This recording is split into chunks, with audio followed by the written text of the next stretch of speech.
Bienvenidos a The Deep Dive.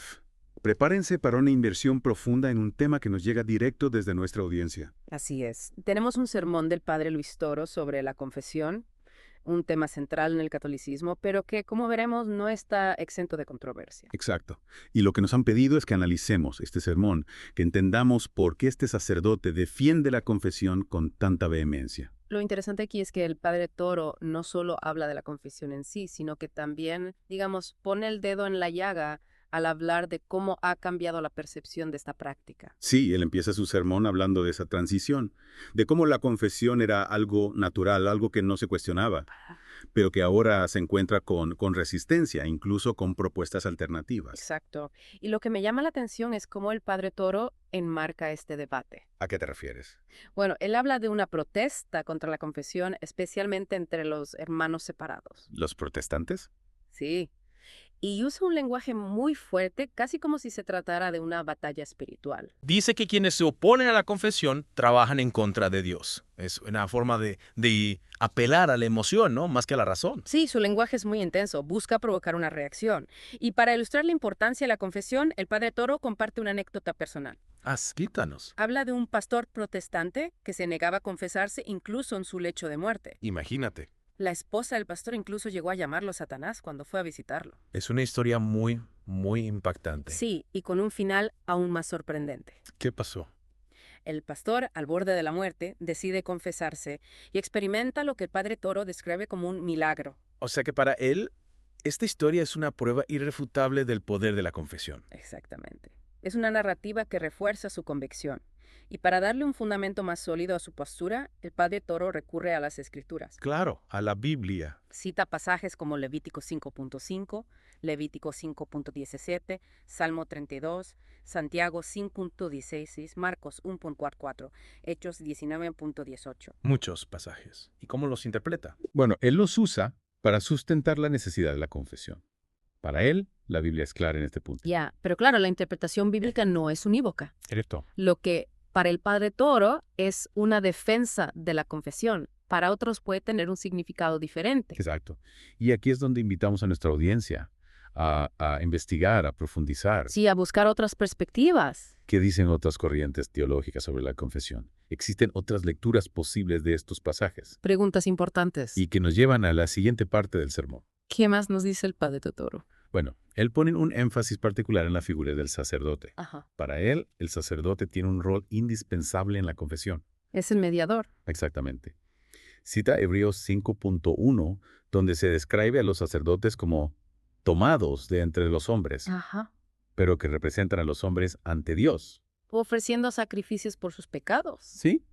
Y también menciona Levítico 21.8, donde se señala que el sacerdote, aunque sea pecador, debe ser considerado santo. Porque ofrece el pan de Dios. Exacto. Y aquí es donde me parece que el padre Toro establece un contraste interesante ¿Entre quiénes? entre la figura del sacerdote, que tiene un rol divino, y la imagen que presenta de los protestantes. ¿Y cómo los describe? Los compara con gatos que esconden sus pecados. Mientras que a los católicos. Los describe como perros que no los ocultan. Es una analogía que busca generar una imagen de transparencia, ¿no? De autenticidad. Sí, sin duda. Pero ¿qué busca realmente el padre Toro con esta comparación? Es una pregunta interesante. Creo que profundizaremos en eso en la siguiente parte de nuestro Deep Dive. Decíamos que el padre Toro pone mucho énfasis en el rol del sacerdote. Y para reforzar esa idea, usa una parábola muy conocida. ¿Te refieres a la del hijo pródigo? Exacto. La que encontramos en Lucas 15.11.32. Esa historia del hijo menor que pide su herencia, la despilfarra, y luego regresa arrepentido a casa de su padre. Y el padre lo recibe con los brazos abiertos. Ajá, lleno de compasión. A simple vista podría pensarse que esta parábola muestra que el perdón divino no necesita intermediarios. Claro, que Dios nos perdona directamente. Pero el padre Toro la usa para argumentar lo contrario. ¿En serio? ¿Y cómo lo hace? Dice que sí, que Dios, como el padre de la parábola, puede perdonarnos directamente, pero que ha establecido la confesión a través del sacerdote como el camino para que nosotros, como seres humanos, podamos obtener ese perdón. O sea que la confesión sería como un puente. Exacto, un puente que la Iglesia nos ofrece para alcanzar la gracia. Y para seguir reforzando la figura del sacerdote, el Padre Toro se apoya en la historia de Tomás el incrédulo. El que dudó de la resurrección de Jesús. Sí, el Padre Toro establece una analogía entre la incredulidad de Tomás y la de aquellos que rechazan la autoridad del sacerdote en la confesión. Si Tomás necesitó ver a Jesús para creer. ¿Por qué nosotros no necesitaríamos un intermediario para recibir el perdón? Ya veo. Es una analogía que busca equiparar, de alguna manera, al sacerdote con Jesús. Exacto. Le otorga un poder casi divino en el proceso de la confesión. Y para quienes se resisten a esta idea, el Padre Toro tiene un mensaje muy directo. No se engañen, dice. La Biblia dice que hay que confesar los pecados a un hombre. Y para sustentar esta afirmación, cita varios pasajes del Antiguo y del Nuevo Testamento. Claro. Busca demostrar que la confesión a través del sacerdote tiene un fundamento bíblico sólido.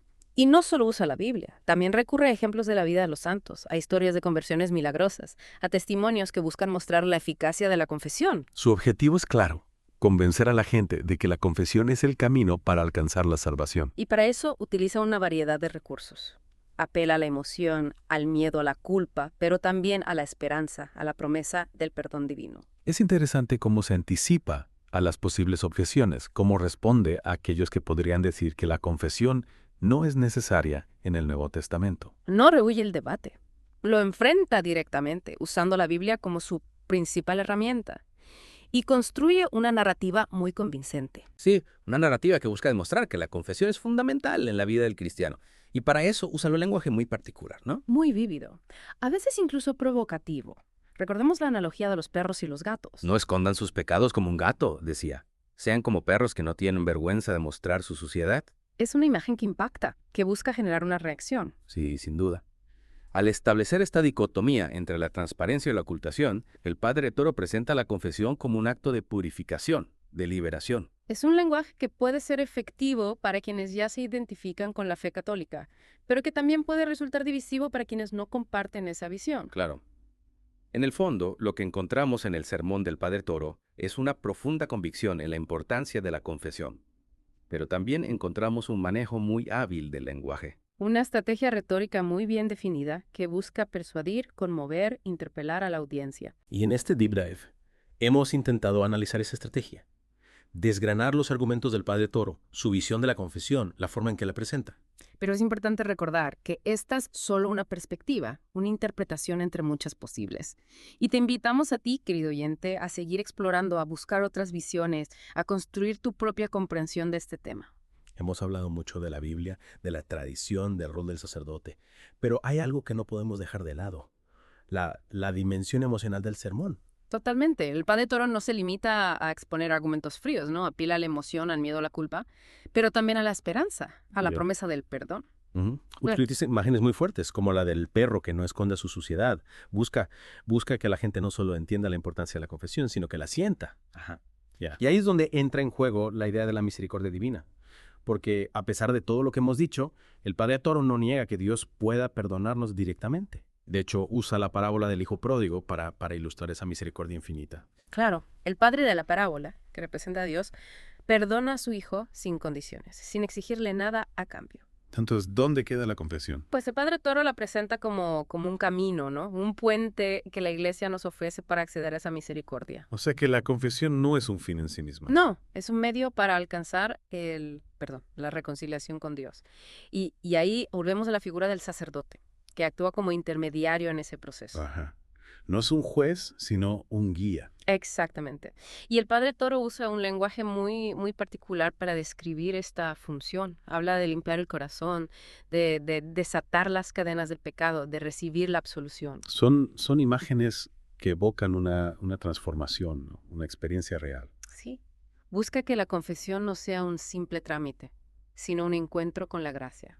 Un encuentro que, en su visión, solo puede ocurrir a través del sacerdote. Exacto. El sacerdote como instrumento de la misericordia de Dios. Bueno, pues creo que hemos recorrido un largo camino en este Deep Dive. Hemos analizado la argumentación del Padre Toro, su visión de la confesión, su uso del lenguaje. Usa estrategia. Pero al final lo que queda es una pregunta abierta, ¿no? Una invitación a la reflexión. ¿Qué te ha parecido a ti, querido oyente, este viaje? ¿Te ha hecho replantear tu propia visión de la confesión, del pecado? Del perdón. Recuerda que este Deep Dive no pretende dar respuestas. sino abrir un espacio para el diálogo, para la búsqueda, para el encuentro con la propia fe. Te invitamos a seguir explorando, a cuestionar, a construir tu propio camino. Y nosotros te agradecemos por habernos acompañado en este viaje. Hasta la próxima.